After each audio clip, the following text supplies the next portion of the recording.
ក្មួយស្រីអាយុទៅតែ4ឆ្នាំដែលកំពុងតែផ្ទុះល្បីនៅក្នុងបណ្ដាញសង្គមដោយសារតែវីដេអូរបស់គាត់ដែលបង្ហោះដោយបងស្រីដែលមានគណនី Facebook ឈ្មោះថាជាវ៉ៃលីចាគាត់ទៅលេងគិរីរំហើយជួបជាមួយនឹងក្មួយស្រីហើយក៏ចាប់អារម្មណ៍ទៅនឹងរូបរាងដ៏ស្រស់ស្អាតដ៏ខ្ជូតរបស់គាត់ហើយនឹងសម្ដីជជែករបស់គាត់ហ្មងបងប្អូនណាចាស្ដាប់សម្លេងរបស់ក្មួយស្រីទាំងអស់គ្នាថាតើគាត់និយាយបែបម៉េចបានធ្វើឲ្យបងប្អូនមហាជនគឺគាត់ចាប់អារម្មណ៍ហើយនឹងពេញចិត្តក្មួយស្រីច្រើនយ៉ាងនេះគឺ view 4M អូចិត្តដៃមួយម៉ានកូន15000អីជួយមួយមួយម៉ាន15000អី15000ជួយមួយអី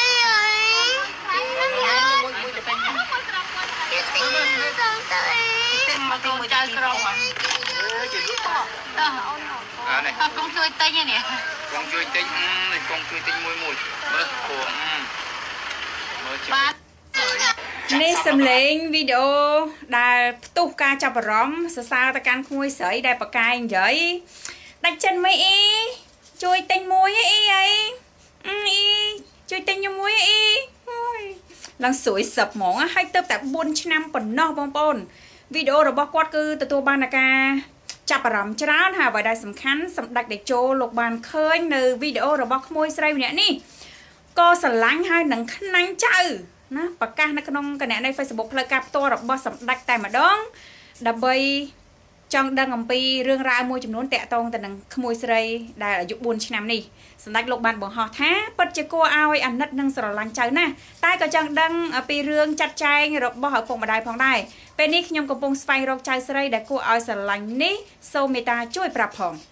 បងប្អូនសម្ដេចលោកបានផុសវីដេអូក្មួយស្រីហើយសរសេរ status ប៉ុណ្ណេះនិយាយទៅបងប្អូនយើងគាត់ share ច្រើនហើយគាត់ជួយទៅកាន់ក្មួយស្រីអញ្ចឹងណាពីព្រោះស្ថានភាពរបស់គាត់ក៏មើលទៅមិនមែន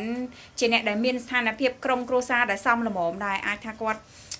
ពិបាកដែរអញ្ចឹងនៅក្នុងស្ថានភាពគ្រួសារបងប្អូនណាចាបន្តមកទៀតបងប្អូនក៏មានការបញ្ជាក់លម្អិតតាក់ទងទៅនឹងប្រវត្តិរបស់ក្មួយស្រីបន្តិចដែរគឺខាងក្រុមការងារសម្ដេចបានស្រាវជ្រាវឲ្យដឹងតាក់ទងទៅនឹងក្រុមគ្រួសាររបស់ក្មួយស្រីទើបបានដឹងថាក្មួយស្រីឈ្មោះថាសុនស្រីតៃអាយុ4ឆ្នាំរស់នៅក្នុងភូមិគិរីរំឃុំចំបក់ស្រុកភ្នំស្រួយខេត្តកំពង់ស្ពឺមានឪពុកឈ្មោះថាសេងរិទ្ធអាយុ40ឆ្នាំមុខរបរប្រជាការពារលើភ្នំគិរីរំម្ដាយឈ្មោះតិតមុំអាយុ44ឆ្នាំមុខរបរលក់ផ្កាលើភ្នំគិរីរំមានកូនចំនួន3នាក់កូនទី1ឈ្មោះថាសុនស្រីលក្ខអាយុ16ឆ្នាំឈប់រៀនហើយនៅក្នុងថ្នាក់ទី7ទៅរស់នៅខាងខេត្តស្វាយរៀងទី2ឈ្មោះថាសុនដេវីតភេទប្រុសអាយុ10ឆ្នាំរៀនថ្នាក់ទី3នៅសាលាដូងលើភ្នំគិរីរំនិងទី3គឺកូនស្រីពៅឈ្មោះថា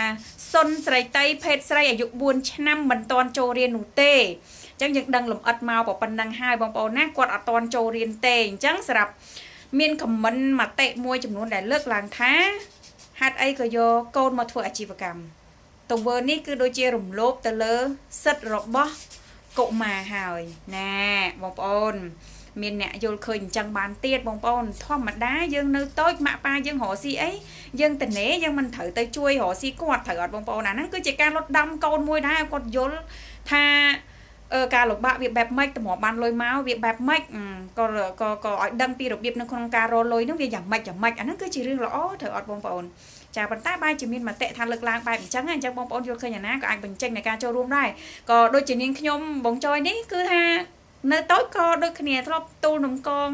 ទូលនំជើងជ្រូកដើរជើងជ្រូកដើរលក់ដូចគ្នាហ្នឹងយើងជួយឪពុកម្ដាយត្រូវអត់បងប្អូនហើយការងារហ្នឹងក៏មិនមែនថាធ្វើឲ្យយើងហ្នឹងវាបាក់កម្លាំងប៉ះពាល់ទៅដល់កម្លាំងពលលាំងកូនអីឬក៏ថាមិនឲ្យកូនទៅរៀនអីដែរពេលពីចេញពីរៀនតនេជួយលក់អញ្ចឹងទៅពេលមិនតាន់ទៅរៀនជួយលក់អញ្ចឹងទៅដល់ម៉ោងទៅរៀនក៏ទៅរៀនអញ្ចឹងណាអញ្ចឹងនៅក្នុងសាច់រឿងនេះក្មួយស្រីគាត់ទៅតែ4ឆ្នាំមិនតាន់បានចូលរៀនទេអាចថាតតែ5ឆ្នាំទៅចូលមកតៃនឹងគេអីអញ្ចឹងណាព្រោះសាលាដូងលើក្នុងគិរីរំហ្នឹងក៏ជួយឲ្យក្មេងៗទៅរៀនដោយមិនមានអស់លុយអស់កាក់ដែរណាចាអញ្ចឹងមកចอยសុំលំអិតសាច់រឿងក្មួយស្រីនៅលើភ្នំគិរីរំដែលកំពុងតែផ្ទុះខ្លាំងនៅលើបណ្ដាញសង្គមជូនទៅកាន់បងប្អូនត្រឹមប៉ុណ្ណេះរាល់ការខុសឆ្គងក៏សូមអភ័យទោស